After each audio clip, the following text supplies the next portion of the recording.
that? You can start by Wednesday, and You, you can do Havdalah up until Tuesday. Right. So you're supposed to, I think it's actually till Wednesday morning, maybe? Oh, I thought it was Tuesday. Maybe Sunday, it is Tuesday. I don't know. Maybe it is. I'm not sure there's an official halacha about it. It would be weird if you walked in and somebody was doing Havdalah on, Monday night. But I've always known that you can wish people Shavua Tov until, I don't know, we called it Wednesday at noon. Mm-hmm. And then you start saying Shabbat Shalom at Wednesday at, I don't know, noon 05 or whatever. Yeah.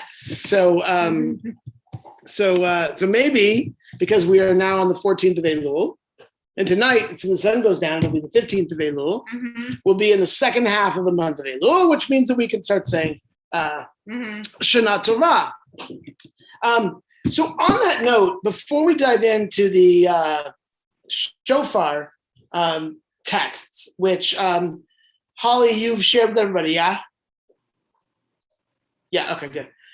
So I wanted to share with you guys something that I've shared before, and then get Laura's take on it. We have not discussed this beforehand, but I've always thought it was super interesting that the holiday, the first holiday of the two that we're going to be celebrating, of course, is Rosh Hashanah, right? And I always try to point out to people that it's not Rosh Hashanah, right? But rather it's Rosh Hashanah. Mm-hmm. And that this is my breakdown on it. This is like totally mine. I won't give anybody else credit for it because they might not want it. Mm-hmm. Okay. But Rosh, right, means head.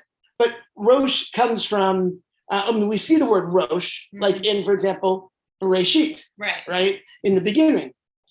But what I've always found interesting, of course, is that the Zohar, the mystics say that it's not Bereshit in the beginning, but rather Bereshit, right? With wisdom, God created the world.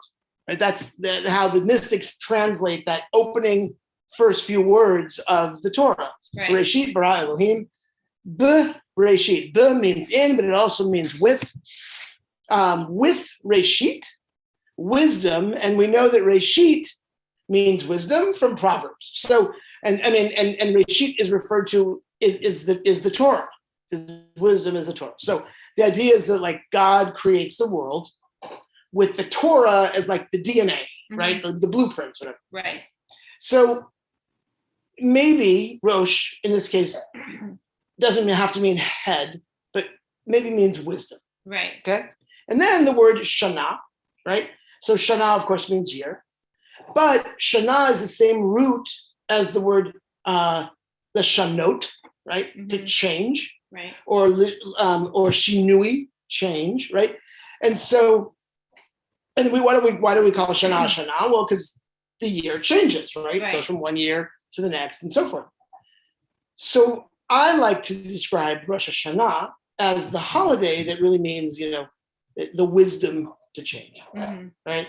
And so that's how I always approach Rosh Hashanah. What do you think? Do you think it has some merit? Yeah. Well, I don't think you can change without wisdom. True. So, well, is that true? Well, I mean, you can change from external things, right? Yeah. But I mean, I think self-directed change has to be, inspired by a certain amount of wisdom. It's a purposeful change. Yeah. I mean, there's some changes I think you can make that aren't rooted in wisdom. Yeah. Right? Maybe not for better. Well, they don't necessarily end in self-improvement. Right. So it's change for the better. Yeah. Right. Change from, what do you think? Change. Meaningful change. Yeah. Yeah. Meaningful change comes with wisdom, or it's inspired by wisdom, right? Well, so I'll just challenge it. So Rudolph Giuliani engaged in some meaningful change. Yes. Right. I'm not so sure though that it's the kind of change. Right. Right. So it's not change on a superficial level. Yeah. I mean, change on a spiritual, cellular level. Yeah. But that makes the world better. Right. It makes your life better. Right. Oh yeah, that's interesting. So Rosh Hashanah, the holiday the holiday which is known as the Yom Truah, It's one of the names for Rosh Hashanah, the holiday of loud blasts. So, nope, that's not good. Nope. Oh, the dog's outside.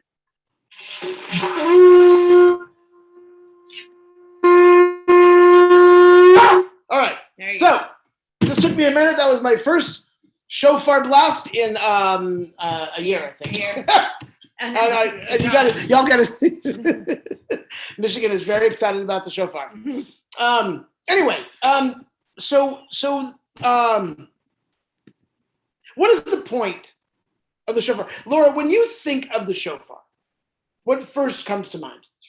So I was reading about this because I was trying to explain it to the Emory student body, because it's traditional. I don't know if everyone knows this, to blow the shofar on every day that we gather together for Elul, right? So there's something about it that is supposed to inspire this process of, reviewing your actions, et cetera, right? And so one explanation that's given is that the shofar will confuse the prosecuting angel. Meaning that there's somebody who's going to judge our deeds, and let's try and throw that angel off by blowing the shofar. And it's a very interesting interpretation of why the shofar blows. But to me, the shofar blows to startle us out of our sort of slumber, our banality of everyday life, where we are kind of on we're set up to move in a linear way through time and just think about the next thing, right? Yeah. Whereas what we're being asked to do here is sort of back up and do like a U-turn and go back and review, right?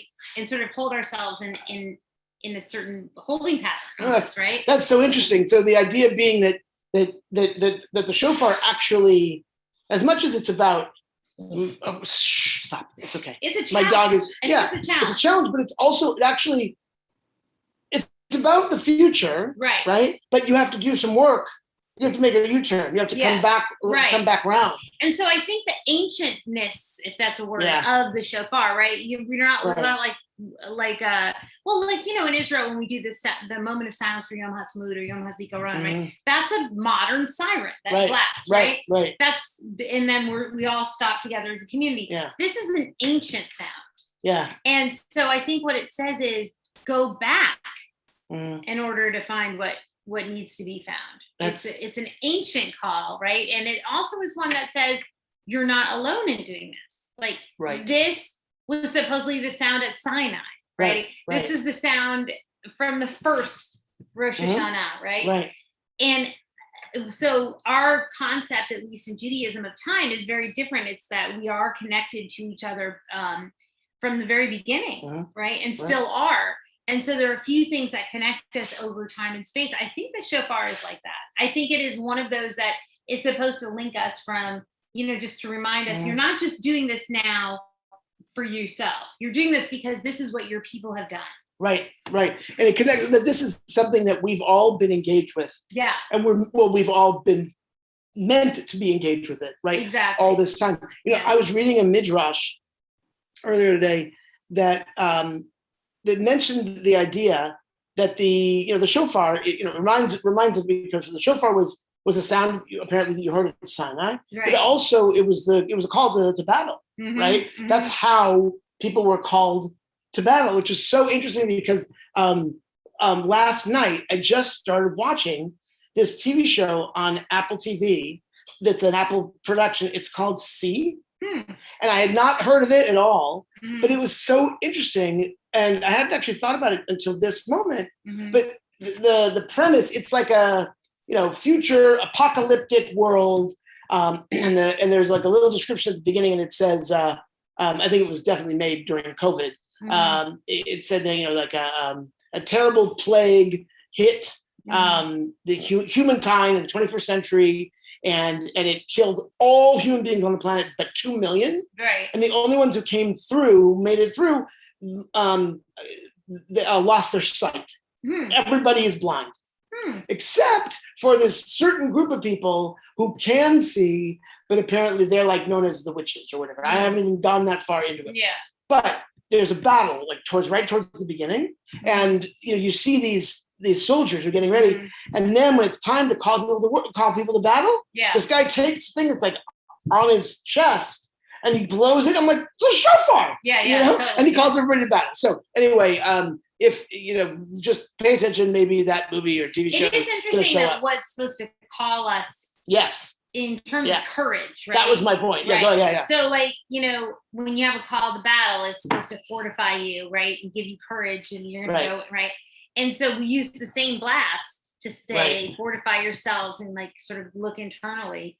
It's not easy. It's going to be difficult. Have courage, do it, kind of a thing. It's meant to not be easy. Right? Yeah, exactly. Exactly. And the other thing that's interesting about the shofar to me is that we have a thing of like calling something out audibly, right? Think about that. Like we're not talking about a visual symbol, right? It's not the raising of a flag. Exactly. Or even like, when they did animal sacrifice, you would see like the smoke going up, and that would be a visual reminder of what was going on, of like that bringing close to God, which is the meaning of the word sacrifice in Hebrew and all that.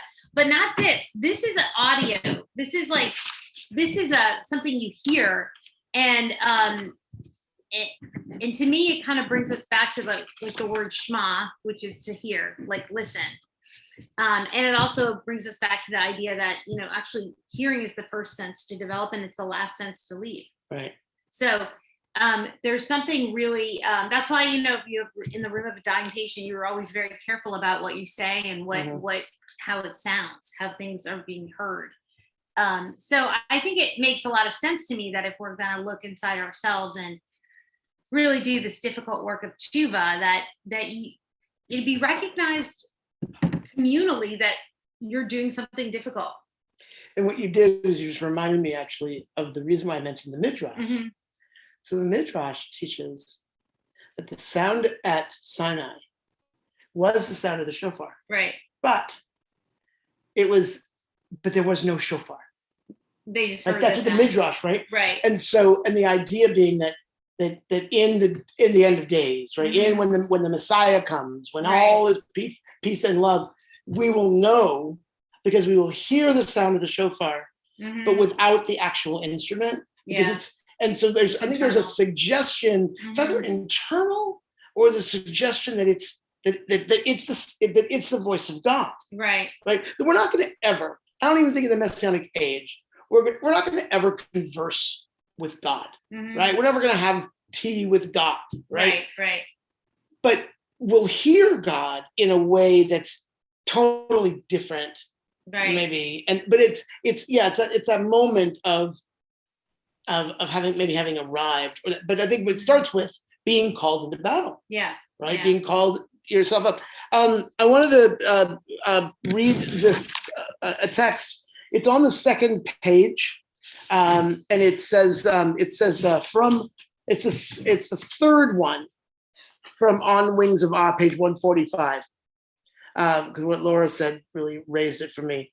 In the world of matter, sound travels great distances from place to place, connecting two places far away from the other. In the realm of spirit, sound can also transcend space and rise to that place in which all lesser places emerge. On Rosh Hashanah, the first of the 10 days of returning, we begin our returning from all the bad places, whither our missteps have carried us, returning to that true place which is our proper home. We pray as well to make it possible to rise to that place through the sacred sounds which rise from lips moving in prayer and from pushing sounds out of the shofar up to heaven. As we stand in the place where we have gone astray and lift the words and shofar sounds toward heaven, God hears our voice and leads us out beyond our present place and up onto that realm which transcends place and space to the place of the world, to God, where everyone is returned to the perfection of our creation. So, I wanted to just sort of let that sit for a moment. One of the things that the text is playing with is, of course, it's one of the names for God is makom, right? Place. Right. And so this idea being that when we return to our place where we should be, return to our place from which we can act more meaningfully, more justly, more righteously. The tradition it's the place of God, right? And I think there's something really beautiful about that, because it's really about teshuvah, right? We're returning to ourselves, right? So I want to ask throughout the next few minutes of our class. So there are 3 parts. You can look at the top of the first page. There are 3 parts of the shofar service. And they are malchuyot, sovereignty, kingdom, zichronot, remembrance, and shofarot, the mighty blasts. And these are the 3 that the rabbis determined. Michigan, no. Sorry, Michigan's very excited about the shofar. Sorry, everybody. These are the 3 ways to understand, 3 different themes to understand shofar. And so what I want to ask you all, if you wouldn't mind, and I want to be able to see everybody together. I'd love for you to share with us the answer to this first question, which is, when it comes to malchuyot, when it comes to this idea of God's sovereignty, God being the place of the world, our desire, our need to return to the place of God as our own, what do you feel this year that God is calling you to or towards? And what are you hearing God call you to? It's a big question. Perhaps it's rhetorical, but I encourage you to share with us an answer that might come to your mind. It doesn't have to be perfect, doesn't have to be fully baked. Yeah, Carol? You just unmute yourself, yeah. I feel because the world and the months and the years are changing so much, what God is asking of us, or asking of me, is just don't look for going back to normal or being this way or being that way. Look out and be grateful for what is. And I'm trying to do that all the time now. And it's a challenge, but it's a challenge that I take every day, to be grateful for what I have, for what's right in front of me, instead of looking for this is bad, this is bad, this is bad, and worrying about what I probably can't do anything about. And I feel a great need, a calling for service for humanity, service for just to serve my community and fellow people. I'm new, returning back to Houston, and there's a lot of service that can be granted here in the city. That's great. Carol, I'm really struck by this idea of being called. What I'm hearing you say is that you're being called. It's simple and yet super complicated. You're being called to be here, right? To be here and present to what is, and instead of pining for what was or wishing for what could be. Right. Acceptance. Right. And it seems like such a powerful invitation, right? Like if the shofar is calling you, and if that's God's call, right? It's like, just be here, right? In this moment, which when I say it's simple, it's a simple idea. It's probably the most complicated and challenging thing we human beings are asked to do, right? To be present. One of my meditation teachers taught them that our minds conspire against us. Yeah. Right. Because if we're choosing on one idea or one concept or just being present, and it's going, but wait, what about me? What about me? What about this? What about that? What about you? Right. And it's super, super challenging. Right. Carol, thank you. Thank you.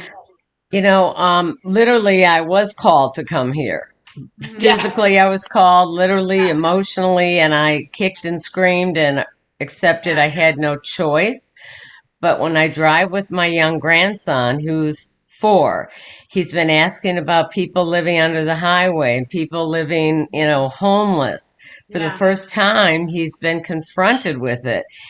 And we took on the challenge to carry water bottles and to carry food, to stop, pull off the road, and address it by being part of the solution. And, there's one.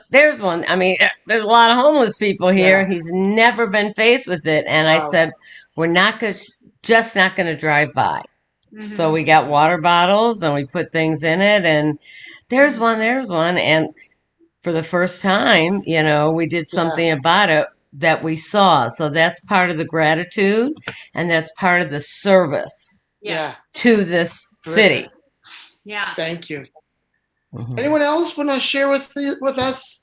What do you feel you're being called to by God in this moment?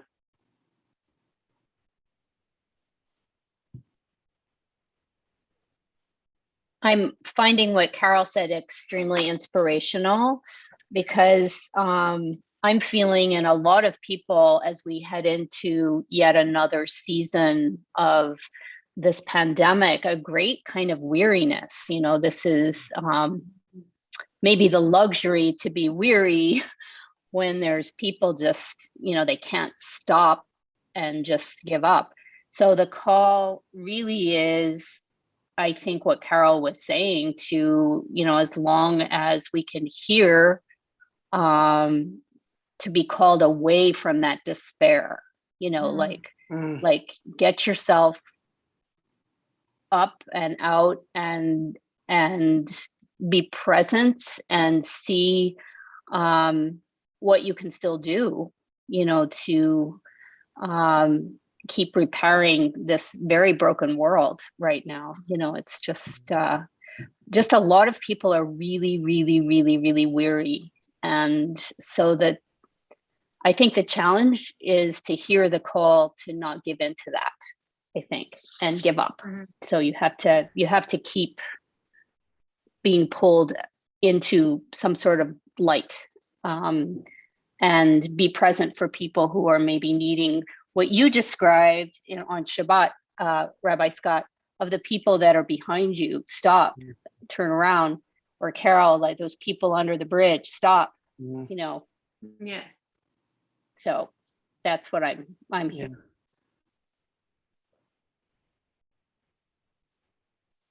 I'm really touched by that idea, Susan, of the being pulled towards the light, or allowing yourself to be pulled towards the light, which isn't necessarily always tied in with the people who are suffering, at least naturally, right? But maybe it's what's the light shining on that you need to pay attention to, right? I mean, that's a visual cue, but I think it's also connected to this the shofar, the audible.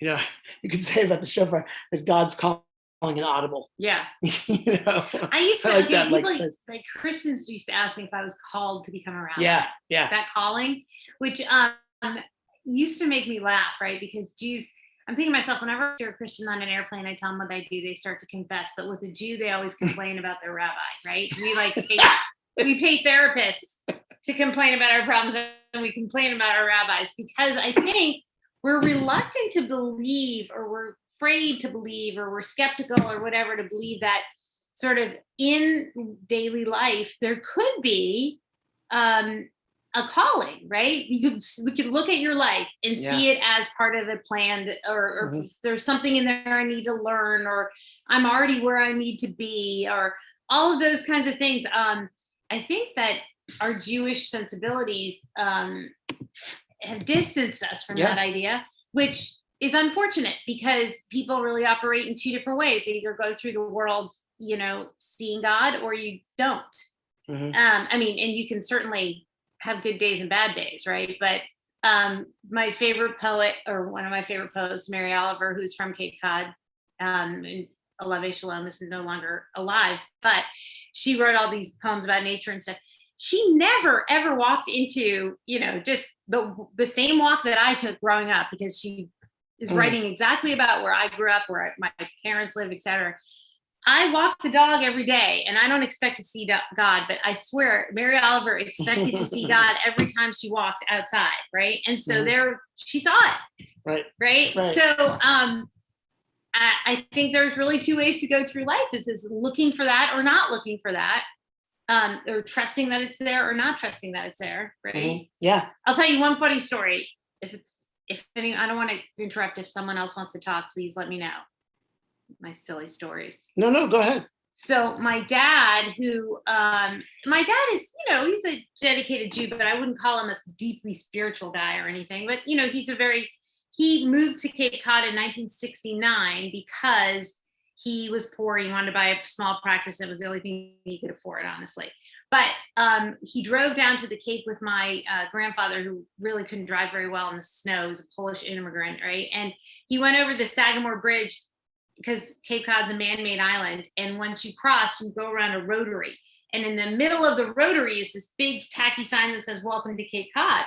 And so they drove around the rotary. There was a little bit of snow, and they skidded and they plowed right into the sign, which landed on the windshield. And my grandfather said, "David, was ist das?" in Yiddish. My dad said, "It's a sign." And so they moved to Cape Cod, right? So he tells that story when people are like, "How'd you decide to move to Cape Cod?" Well, I mean, the reality is he was poor, and there was like this tiny little practice, and it looked like a nice place to live, and they were like, "Cool," But he jokes about that. But I actually think that one of the reasons things work out for him is because he looks for that, sees it, trusts it.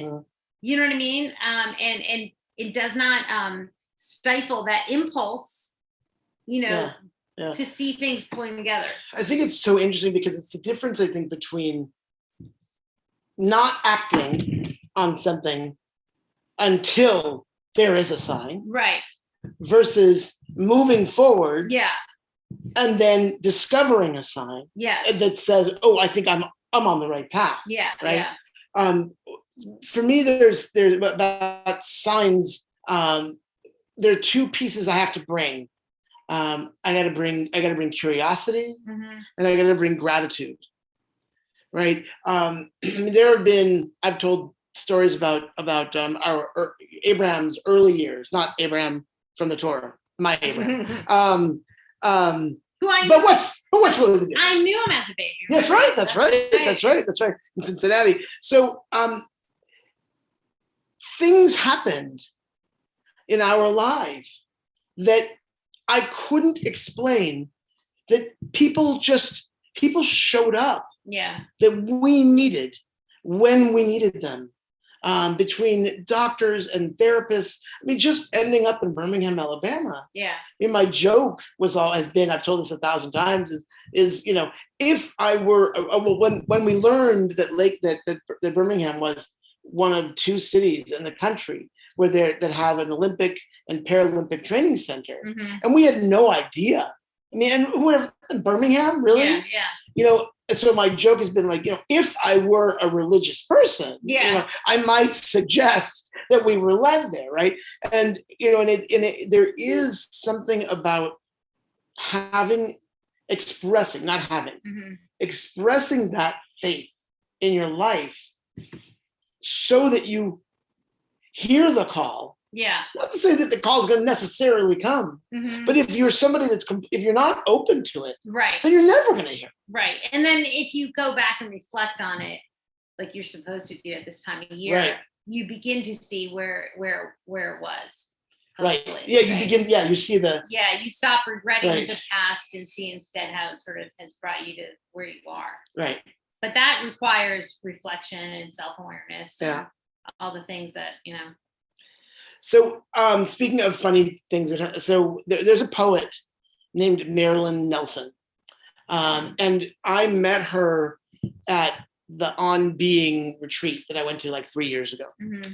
And I sat in the audience, and of all the people who spoke, like she just touched me. I mean, I wanted to hear more and more from her. She was just remarkable. And I want to read you a poem, but first I just want to tell you that, so I'm sitting in the audience of like the third day, and she wasn't speaking. She was in the audience. Mm-hmm. And I just coincidentally, I looked over, and 3 seats away from me, she's sitting there. Yeah. And she, so first of all, I'm like, well, she's sitting where I'm sitting? Mm-hmm. Like, but she's a spectator as well. And she wanted to hear the other poets and other people. Anyway, I don't know how it came up. Somebody was talking about the On Being podcast. And she'd been on the On Being podcast, mm-hmm. but she'd never heard her interview. She'd never listened to her own interview with Krista Tippett. Mm-hmm. And so somebody said, oh, well, you can listen to it on the podcast. And she was kind of embarrassed. And she said it, but loud enough only that people like right near could hear. She was like, I don't even know how to do a podcast. I don't even know how to listen. So I like moved over to her mm-hmm. and showed her on her iPhone how to do the podcast. Yeah. And I was just, it was like the great moment in my life that I could teach her anything. But that said, this is one of my favorite poems from her by her it's on the first page. It's called Generous Listening. And I thought about it specifically in the context of the shofar. Because one of the things, the Shema, of course, is about, listen. And the shofar is pay attention, right. So it goes like this. A conversation can be a contest or a game of catch with invisible balloons. They bounce between us, growing and shrinking, sometimes floating like cloud medicine balls. And sometimes bowling at us like round anvils. You toss a phrase, and understanding blooms like an anemone of colored lights. My mind fireworks with unasked questions. Who is the miracle speaking to me? And who is this miracle listening to? What amazingness are we creating? Out of gray matter, a star spark of thought leaps between synapses into the air and pours through gray matter into my heart. How can I not listen generously? If there was one prayer, one hope that I feel like I'm being called to communicate and to inspire people to, it's that is generous listening. Mm-hmm. I think it is. I think the even worse pandemic that we're experiencing is myopia mm-hmm. and one-sidedness and just extreme bias. Yeah. I mean, how else can you explain people who are so adamantly opposed to the vaccines and masks that they are choosing death? Mm, yeah. I mean, it's astounding to me. Mm-hmm. I don't know. I'm asking the question. How?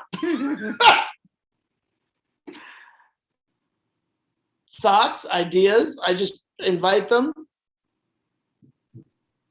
So that's making me think. I follow. I'm going to get the pronunciation or names wrong, but you'll help me.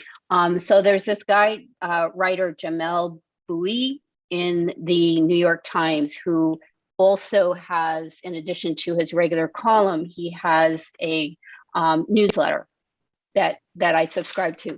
And he had a piece this week comparing our current situation to the nightmare on Elm Street with what's the Freddy Krueger? Yeah. Krueger, where at the beginning of this this violence of this serial, murderer, everybody's concerned and they try and stop the killing, and then they do something. And I haven't seen this movie recently, so I just have this synopsis from Jamel Bowie, but when Freddie returns, people have stopped caring. It's like, oh, another person is gone, or oh, another. So it's not even a question of polarizing. It's almost like we've stopped caring, and that it's somehow connected to a concept of evil, right? Mm-hmm. Like if we're going to be sort of religious about this, we're thinking about like the good and evil, and how that is conceived of in Judaism is maybe different than when you think about heaven and hell and the devil and, sin and original sin and all of that. But the real evil is when you stop caring. Yeah. And, that's that. I thought it was a brilliant piece, to look it up if it moves you to do so. But, it's like a horror movie in a way. Yeah. It's funny, they say about like when relationships are over, it's not because people are fighting, it's because they're apathetic. Right. It's like when they've lost, and I agree. So I agree with you on that. I think it's the apathy that is like the really pernicious thing. Mm-hmm. Yeah. I think people use the word evil and look for evil as a way of in the same way that when teenagers tell me they're bored, it's like it's a way of delaying kind of looking for responsibility or something, or personal sort of you know what I mean, agency. Is to sort of say there's evil out there. It's just sort of this like the force on its own, right? It's convenient actually, because it does not force you to look inside and say, what's my part? Well, if it's evil, then you don't have a part, right? Right, exactly. I mean, if somebody is so bad, so awful, then you're able to keep them at a distance. Like, well, there's nothing about them that's in me at all. Right. Which is kind of why the word Shiva is so brilliant. It's not just about like going back and saying you're sorry. It's a inherently it says whatever's going on is inside of you. Like wherever you go, there you are. Right. So just like don't look for somebody to point to. It's an inside job, as they say, right? And I think that's a brilliant and difficult concept, a really difficult concept. I don't think it's as simple to say what's wrong with the people who will resist the vaccine. They're evil. I don't think it's that simple. No. And that's why Susan used the word weary. Yes. We're so weary on trying to sustain our emotional health and our physical. We're so weary. Right. We've lost the ease of being social and being grateful. And, it used to be as easy as come over, get together, let's have coffee. Yeah. And evil, that seems so, I don't think it's evil. I just think maybe we've come, oh, this one died of COVID, this one's in the hospital. Oh, I'm sorry to hear that. Mm-hmm. That's why weariness, fighting being weary, and just grabbing onto the ease of socialization and the ease of compassion. That's why I've sort of picked a service project, as easy as giving water, because I don't want to drift into crazy land. Right. And weary is a great word. And, we're going into the holidays. What do you want to do? Carol, I don't know. Do I want to go in person? Do you want to bake? I don't know. I just don't know. Right. It's just not that easy anymore to just cultivate togetherness and relationships. It's become really challenging. Yeah. I think you're right. I think the healthiest solution is to do what you can do, right? Like, is to look at what's in front of you and do what you can do. I mean, that's really the healthiest way to handle despair, right? the absurdist movement in literature came after 2 world wars, when people were really sort of questioning, like, what do we, like, is there anything that leads to anything? You know what I mean? Is this just futile? I feel like we're in a similar state. Yeah. And that's really challenging on an individual mental health perspective, right? I think about my students all the time that, you know, there's just no way that they can think about their future without trying to reconcile what this unknown thing that we're going through. That's oh God, that's so difficult. So I think the only antidote is to do what you can do. Laura, we're getting towards the end of our time, but I was hoping, would you read the piece that you lightly said about the Baal Shem Tov?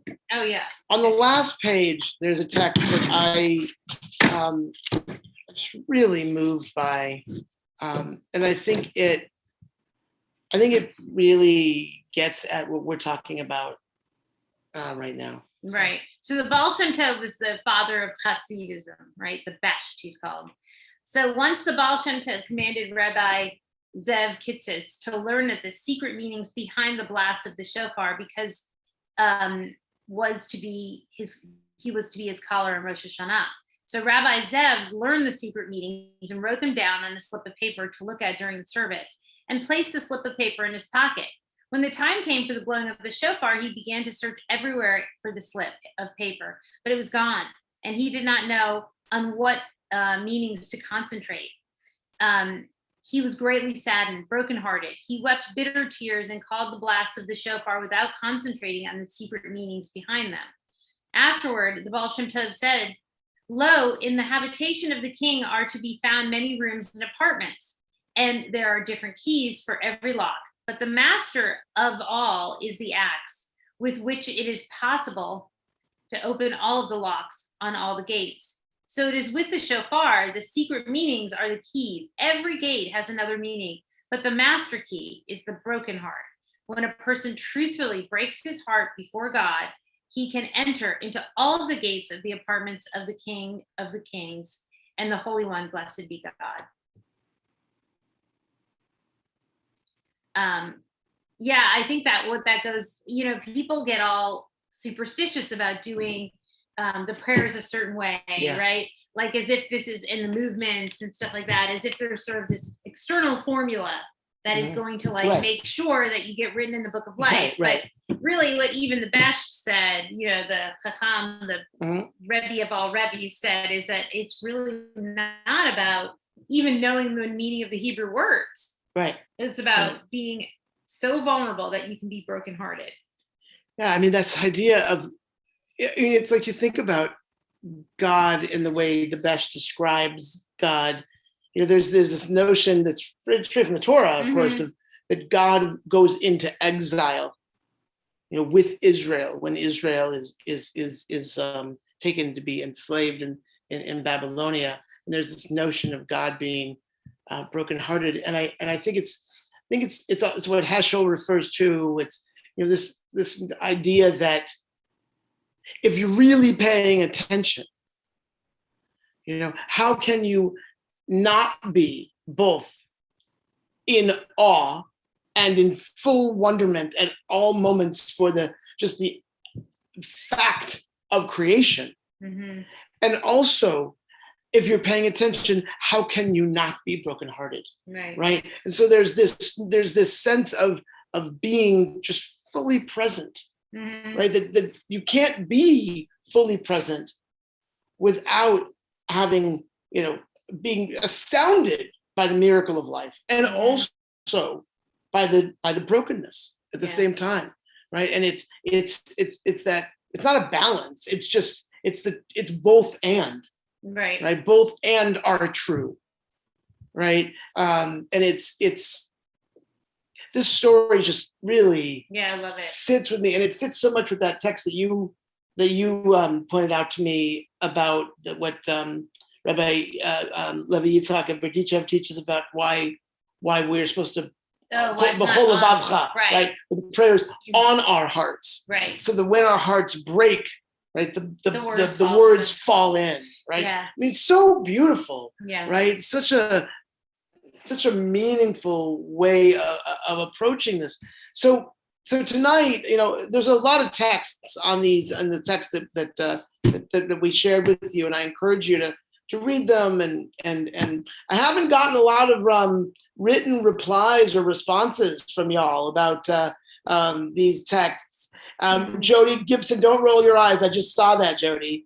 Even if you write 2 sentences, even you write just your thoughts, they do not have to be perfect. What arises for you? Like the chemists in our group, Rich and Debbie. I know you guys are science people, but I'm sure you had to write, right? Right? Just I don't mean to point, single you out, right? But I really encourage you, whatever thoughts come to mind, write them down. I promise you, they're just, it'll be and if you say, I don't want any of this shared, that's fine. I just want to encourage you to engage in the act of writing, because there's something else that happens when you write, that when you put something down on paper, and then if you were open to it, getting a little bit of feedback or questions that arise for the reader, just want to encourage you. It's a really important process, and really it can make it all the more meaningful. I accept the challenge. Okay. I don't mean to be like science shaming or anything, No, that's okay. It's very hard to shame me. Anybody have any last comments before we close for the evening?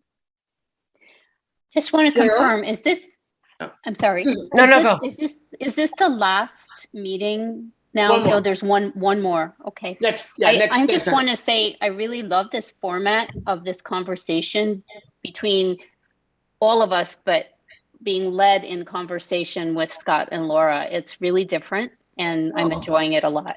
So I like it. Thank you. Thanks, Susan. Well, I did write, and it was sort of perspective-wise, it opened up my whole world. Like, I was living down here for 8 weeks, and it was like, WTF. Yeah. What the hell's going on in my life? Yeah. Right. And I don't mean to swear all the time that I talk, but sometimes I can't even describe it. And when I sat down and wrote that, and I've been applying it and sharing it with everybody, and it's like, it's pretty eye-opener when I figured that out, that, running into a burning building, what do you need? What can I do? Da-da-da-da-da-da-da-da. Instead of asking of myself, I can give you my understanding. And that's been a life-changing perspective for me. I can give you my understanding of your situation. Right. And it's really put me on a whole different path. And wonderful. It's because of our talks in the small little forum.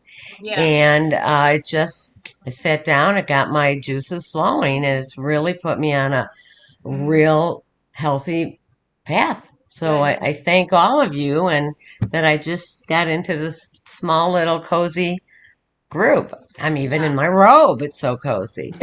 I know. I'm wearing slippers. Great.